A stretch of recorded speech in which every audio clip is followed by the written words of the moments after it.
It's day 12 of my Compose 31 Pieces of Music in 31 Days challenge, and today ended up a lot different than I expected. It's Saturday, and I wanted to do something kind of relaxed, so I started at the piano and was having a hard time with that, and for whatever reason, I picked this thing up, which I haven't touched in a very long time, and I don't even know what chords I was playing, but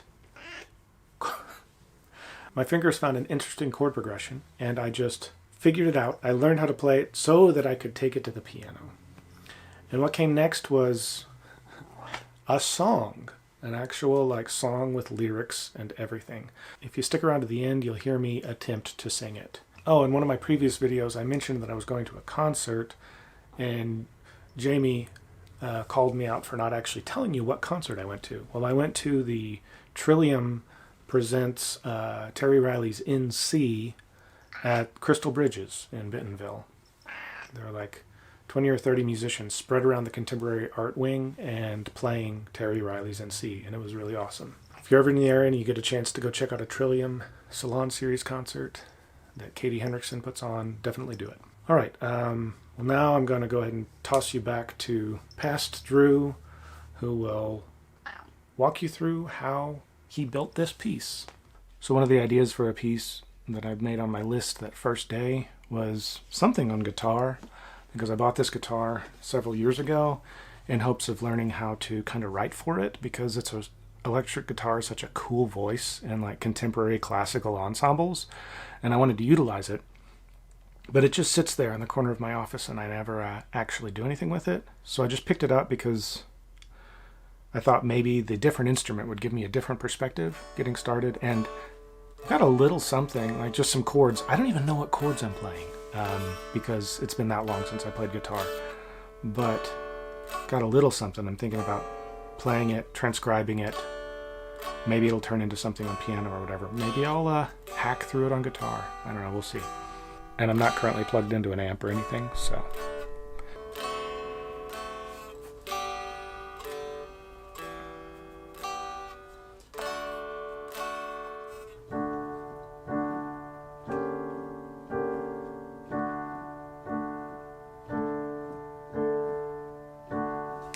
For the record, I haven't tuned my guitar in forever, so if you noticed a little tuning discrepancy, whenever I shifted the video from the guitar to the keyboard, that's why.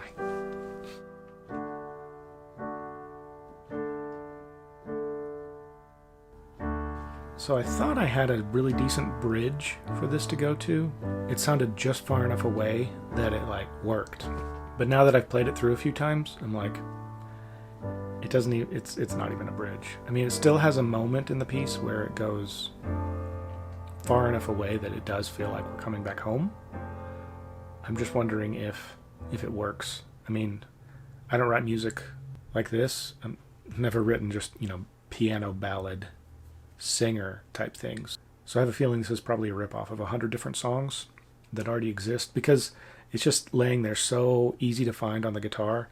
And then you put it on the piano, it's even easier to figure out. So it's possible that a dozen other songwriters have already written this way better than what I'm doing. But I don't know, I'm still enjoying it. It feels interesting to me.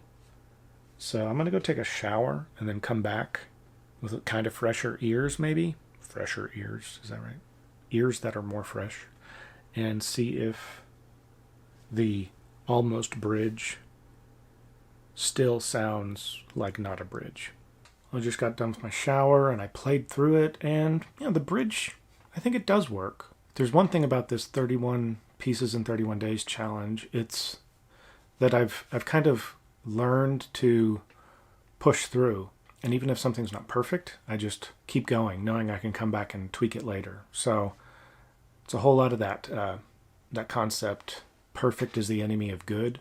So whenever I'm writing a normal piece that I work on for weeks and weeks and weeks, I'll just sit there and struggle over the smallest details, trying to make them perfect, which is good, but I don't have time for that right now. So like I said on day 0 and day 1, this is about finishing pieces, getting rough drafts out into the world. I can fix them later. So I've been brainstorming ideas for lyrics, and I've got a little something started. I don't know if time is going to work out today that I finish the lyrics for everything and try to sing them.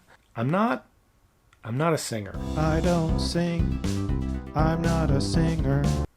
And I don't even know if this falls in my range. I haven't really tried to sing along with it yet.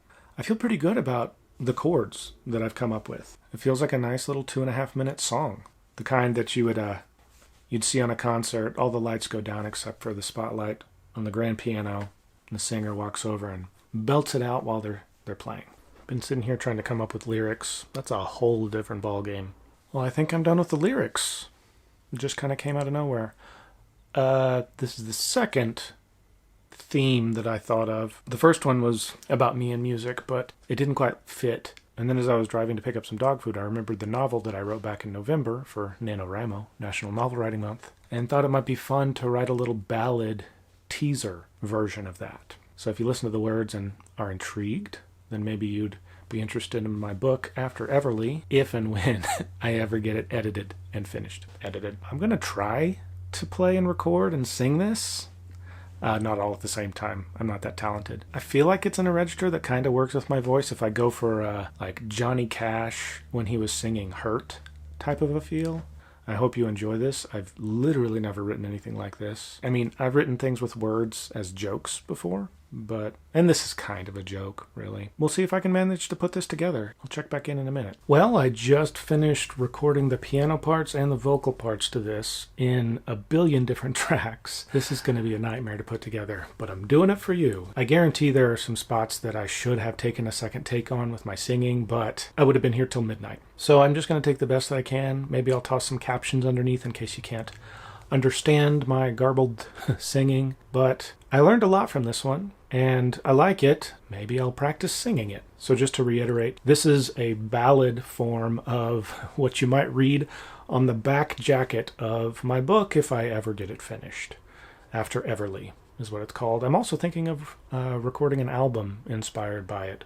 It wouldn't be this type of music. It would be more ambient stuff. Whenever I talk about ambient fame, it's because the main character is an ambient musician working on an ambient album in the story. So anyway, this is the Ballad of... Wait, what's his name? This is the Ballad of Roger Doland. Let me know what you think. Please be kind about my singing voice because I don't sing. I don't sing. But I wanted to get this out there. If you hear this and you like it and you'd like to record a better version, let me know, and I'd love to collaborate with you on it. So anyway, without further ado, this is the Ballad of Roger Doland, and I'll see you tomorrow. Roger was alone when he found the hole, and when it disappeared he didn't tell a soul. He already thought the town was kinda strange, 'cause so many people seem to know his name. Roger didn't think it was just ambient fame, but this strange town worried him all the same. And then there was the night when Anita died, and that heartbreaking moment when Edmund cried.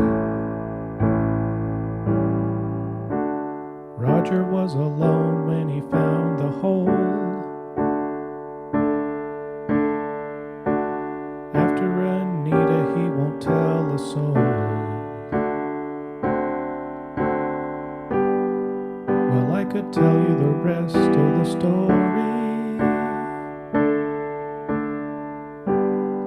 but that would spoil all the fun.